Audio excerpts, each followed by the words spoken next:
pour cette émission Tranche de vie, organisée par le Salon des thérapies naturelles. Aujourd'hui, nous sommes à Montet, à l'atelier Chantilly, avec Fabienne et Françoise, guérisseuses. Alors, je vous demande merci de vous présenter tout d'abord. Peut-être on commence par Françoise. Alors, tout d'abord, bonjour.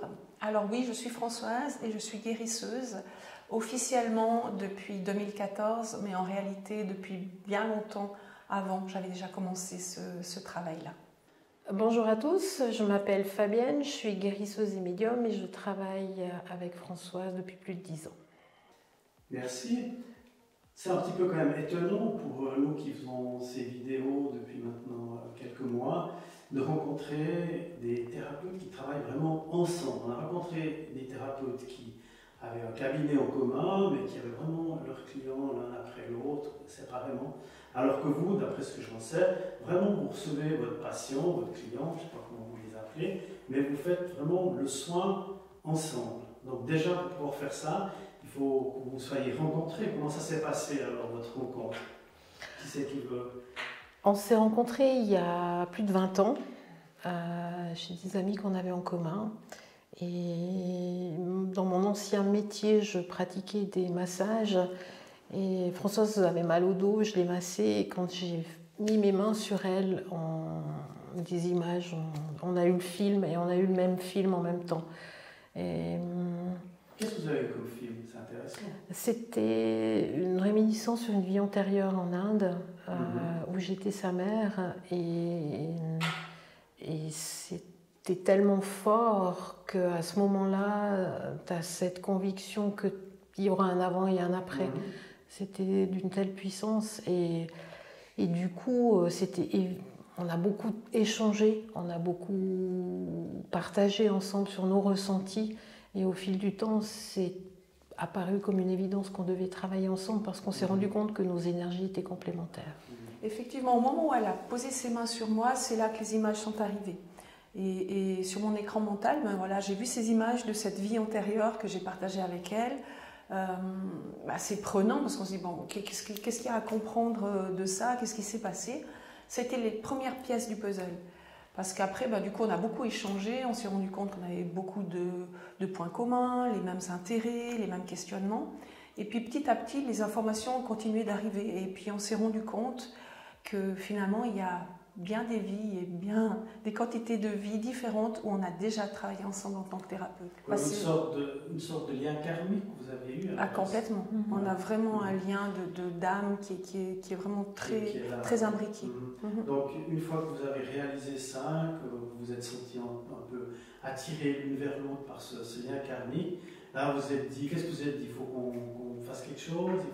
Non, pas tout de suite. Comment ça s'est passé? On s'est testé pendant longtemps parce qu'il fallait savoir si ce qu'elle ressentait, je le ressentais aussi. Si on arrivait par un chemin différent au même point, c'était important qu'elle valide et que je puisse valider ce qu'on échangeait en fait. Le but, c'était pas de « t'as eu ça, ouais, moi aussi ». C'était vraiment, on voulait avoir des preuves, on s'est testé, ressentant le truc, on écrivait, puis après l'autre avait écrit la même chose sur sa feuille à elle. On s'est vraiment un peu mis à l'épreuve pendant un peu plus de 10 ans quand même avant de se lancer. Parce qu'il faut vraiment qu'il y ait une sorte d'union parfaite, parce que... Complicité. Une complicité pour que... Je ne sais pas que vous ressentiez quand même la même chose. Parce que comment ça se passe quand vous avez un... Vous voulez m'expliquer comment ça se passe quand vous avez un client, patient qui vient pour la première fois? Comment vous faites? C'est un peu le principe d'un puzzle. Une à une pièce, l'autre à l'autre pièce, l'autre à l'autre pièce, et puis on monte comme ça le puzzle. Et avec les différentes capacités qu'on a, que ce soit la clairvoyance, la clairaudience, la clairolfaction, qu'importe, peut-être que moi, sur une séance, ça sera plus avec le clair ressenti. Puis je vais avoir des ressentis par rapport à cette personne et je vais pouvoir les mettre en mots en disant mais voilà, je ressens peut-être de la colère ou je ne sais pas, c'est un exemple. Et puis ce jour-là, Fabienne, peut-être ce sera la clairvision. Et elle va avoir des images sur son écran mental qui l'amènent exactement dans la même direction. Donc ça nous confirme qu'on est juste, on est en train de mettre le doigt sur la problématique. Mais ça vient par des biais différents. Mais si cette séance-là, elle, c'est la clairvoyance, moi, le clair ressenti, peut-être que la séance suivante, ça sera l'inverse, ou peut-être par un autre biais, par un autre canal. mais on est complémentaires comme ça. Et mettons que si on part sur une vie antérieure, ben, j'ai peut-être moi les images d'une vie, j'ai quelques pièces du puzzle, et puis elle va rajouter ses pièces à elle, et puis on arrive à quelque chose de complet. Ça fonctionne. Vous êtes toujours d'accord? À 99% des cas, on est d'accord. Ouais. Ça nous déstabilise beaucoup quand on n'est pas d'accord. Il faut qu'on reteste, qu'on revoie et qu'on comprenne. C'est qu'il y a vraiment quelque chose de... Et si vraiment on a pas le truc, c'est ok, on lâche. Parce qu'on ne va pas aller creuser s'il n'y a pas la complémentarité. Donc vous avez parlé vous êtes guérisseuse, qu'est-ce que ça veut dire guérisseuse pour vous? C'est un grand mot qui veut dire beaucoup de choses. C'est un mot, on a eu de la peine longtemps à l'assumer parce que finalement, on ne guérit pas, on soigne. Et puis se met dans l'inconscient collectif guérisseuse, on se détermine. Les gens savent ce qu'est un guérisseur. Mais on n'a pas de technique à proprement parler parce qu'on n'a pas suivi d'école, on n'a pas suivi de protocole.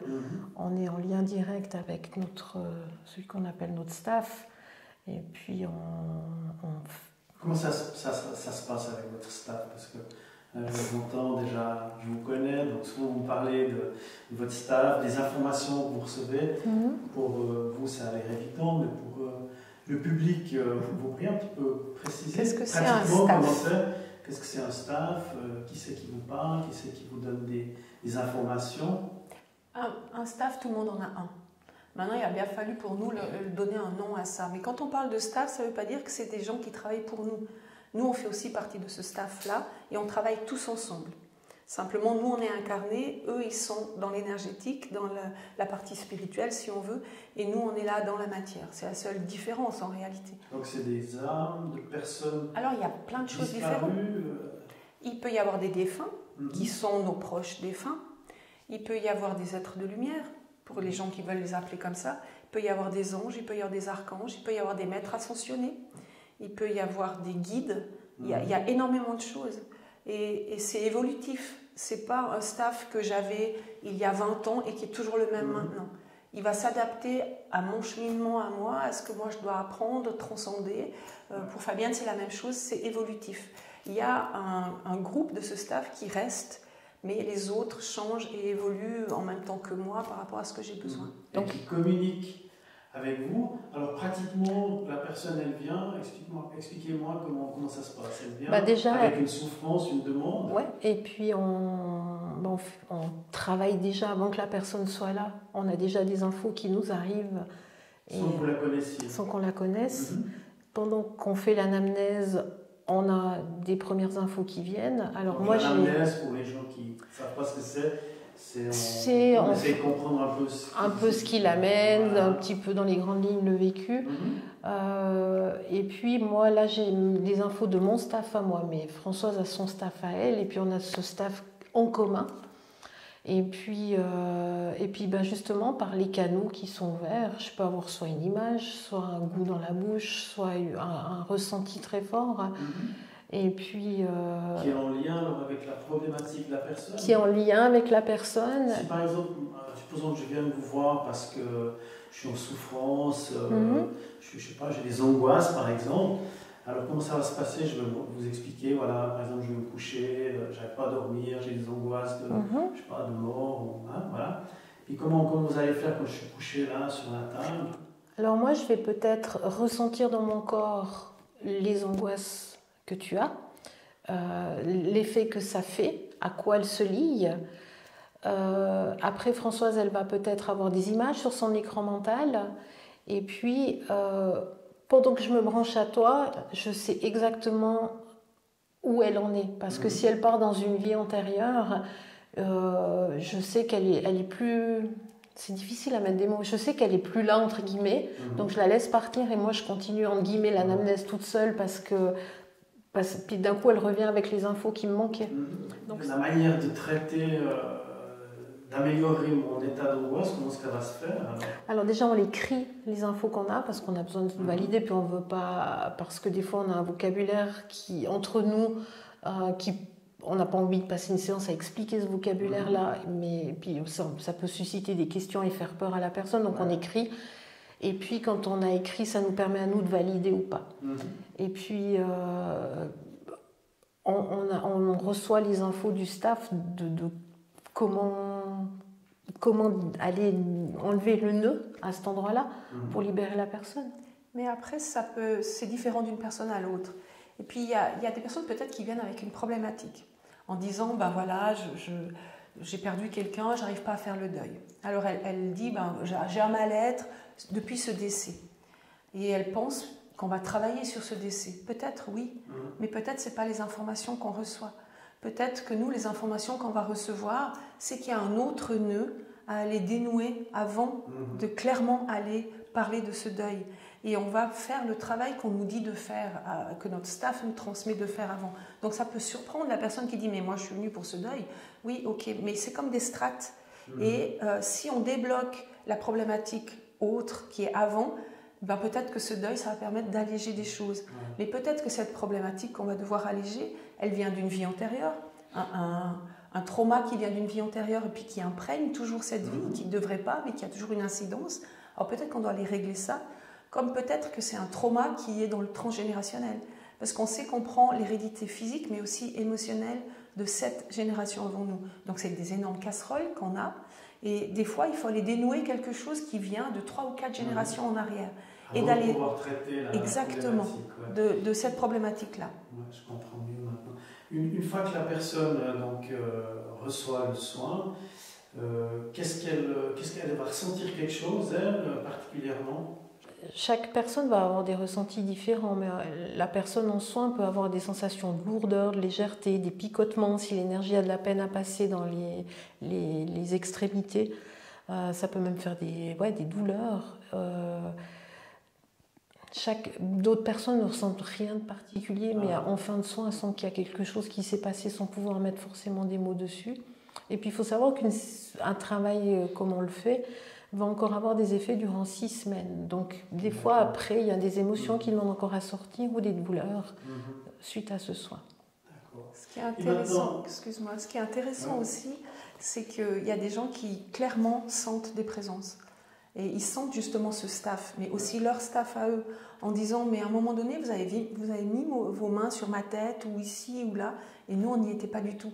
Et ils ont cette sensibilité de sentir qu'il y a effectivement d'autres êtres qui sont là et qui travaillent sur eux. Et ça, c'est génial quand il y a ce ressenti-là. Puis alors vous, qu'est-ce que vous ressentez pendant ce soin? Vous ressentez quelque chose? Vous avez l'impression qu'il y a quelqu'un qui est là avec vous, qui vous accompagne? Il y a le staff. Il y a le staff. Vous le ressentez physiquement? C'est comment? Oui, tu le ressens physiquement et c'est très particulier parce que tu vis des choses très intenses, mais dès que tu sors de la séance, tu t'en rappelles pas. Il faut vraiment faire l'effort d'aller se remettre dedans parce que t'es complètement pas là, hyper présent mais pas là. Et puis toi, Françoise? Alors bien sûr, ils sont là lors de la séance, je les sens très bien, mais je les sens toujours dans ma vie, tout le temps. Je ne peux plus vivre sans cette conscience-là. Ils font complètement partie de ma vie, tout le temps. Donc c'est pour ça qu'à un moment donné, on a décidé de les appeler le staff, parce que j'ai pas envie de dire « Ah oui, il y a mes guides, ah oui, il y a les aides de lumière, ah oui ». Non, ils sont là, c'est ok. J'ai plus besoin de les nommer. Voilà, c'est ça. C'est vraiment très intéressant, même passionnant. On pourrait en parler des heures et des heures.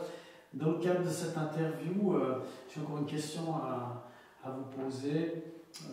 Quel genre de problématiques, pour quel genre de problématiques les gens viennent vous voir?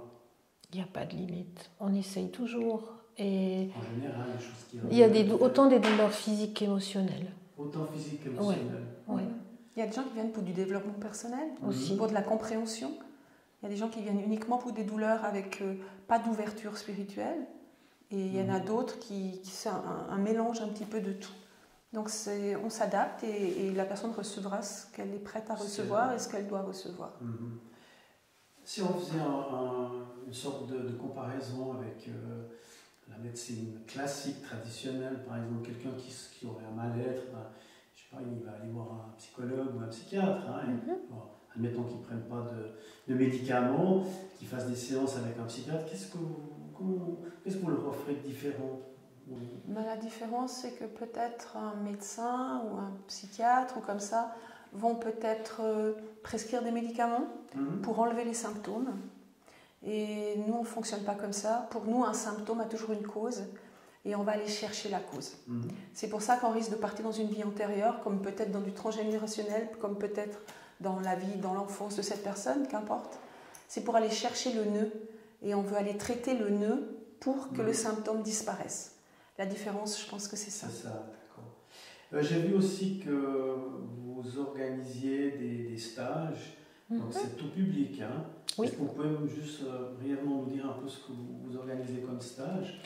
Il y a un stage de bioénergie qui se déroule sur 2 jours où on apprend aux gens à prendre soin de leur mécanique énergétique, parce qu'il y a le corps physique, mais on devrait prendre autant, si ce n'est plus, soin du corps et des corps énergétiques de cette mécanique que du corps physique.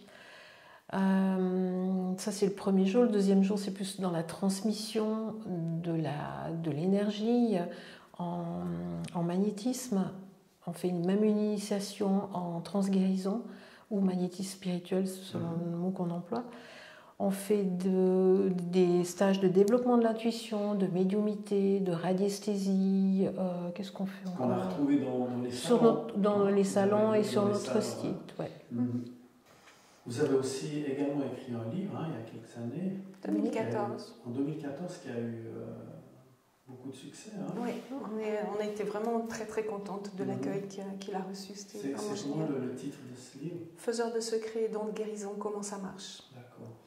Et puis là, on va retrouver un peu aussi votre parcours, votre histoire. Alors, on n'a pas beaucoup insisté là-dessus, on a juste expliqué rapidement un petit peu notre parcours de vie. L'important pour nous, c'était de transmettre vraiment cette information de voilà comment fonctionne la mécanique énergétique et voilà ce que chacun peut déjà faire pour lui-même, pour aller bien. Autant je prends soin de mon corps physique, autant je peux prendre soin de mes corps énergétiques. Donc c'est important pour nous de transmettre cette information-là. Voilà, vous pouvez déjà faire tout ça pour vous. Et si après il y a d'autres nœuds que vous n'arrivez pas à régler par vous-même, il y a différents thérapeutes, que ce soit nous ou d'autres, qui peuvent vous aider, vous aider à être sur les rails et ensuite continuer de prendre soin de vous. Donc c'était vraiment l'information de base qu'on voulait transmettre. Ce que vous me dites là, c'est tellement intéressant et passionnant que je me suis laissé prendre. J'en ai oublié l'essence même de cette interview, c'est-à-dire tranche de vie. Qu'est-ce qui a fait qu'à un moment donné, vous êtes... Alors on a compris par rapport à votre rencontre, mais quand même pour passer, parce que je crois que vous avez toutes les deux un autre métier, donc changer de métier comme ça et vous lancer là-dedans, est-ce que c'est cette rencontre qui a déclenché ça? Est-ce que vous pouvez nous dire 2 mots là-dessus? Peut-être ce que vous faisiez avant comme job et comment ça se fait que... Alors, c'est arrivé? Pour moi, des ressentis, ils étaient là depuis toujours. Et je les ai mis un peu de côté à l'adolescence. Et puis après, je suis partie dans mon métier qui est dessinatrice en construction métallique. Je ne cherchais pas le rapport, j'adorais ça. J'ai pratiqué ça quelques années. Et puis c'est la naissance de mon fils que ces capacités-là, plutôt les questionnements en lien, ces capacités-là sont revenues. Et j'ai plein de questions qui sont arrivées, et puis là j'avais vraiment besoin de réponses. Donc j'ai beaucoup lu, j'ai beaucoup voyagé, j'ai fait des stages pour essayer de comprendre. Ma première réponse a été « c'est rassurant, tu n'es pas la seule ». Il y a plein de gens comme toi qui ont ces questionnements, ces ressentis-là, et c'est normal, parce qu'à un moment donné on se pose la question si on est normal. Et puis après ce chemin s'est fait gentiment dans cette compréhension-là. Après il y a eu la rencontre avec Fabienne, on a continué à faire ce chemin de compréhension. Et puis toujours avec cette pression derrière, à un moment donné, qui est devenue de plus en plus présente.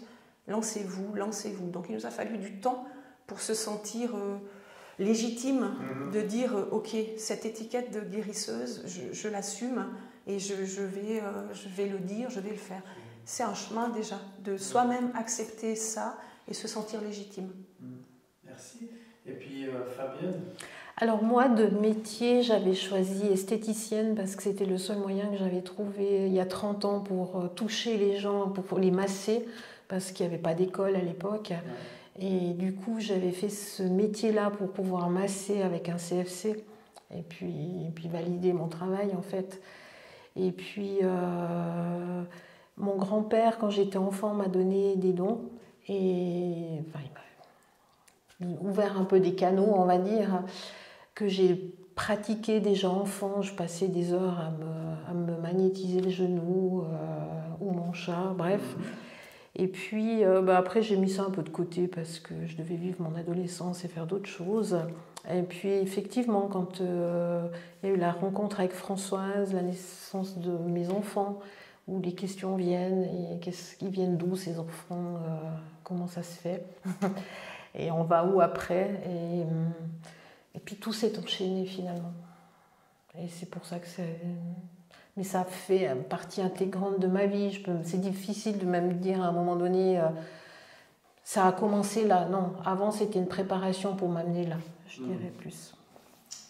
Bien, écoutez, un grand merci pour cet échange. Merci à toi. C'était une magnifique rencontre dans cet atelier Chanty. Donc pour les personnes qui aimeraient en savoir plus, vous allez trouver toutes les informations concernant Fabienne et Françoise à la fin de cette vidéo. Et puis je vous donne rendez-vous cette fois pour un de nos prochains salons qu'on espère pouvoir organiser à Aigle en octobre. À bientôt, merci. Merci. Au revoir, à bientôt. Merci.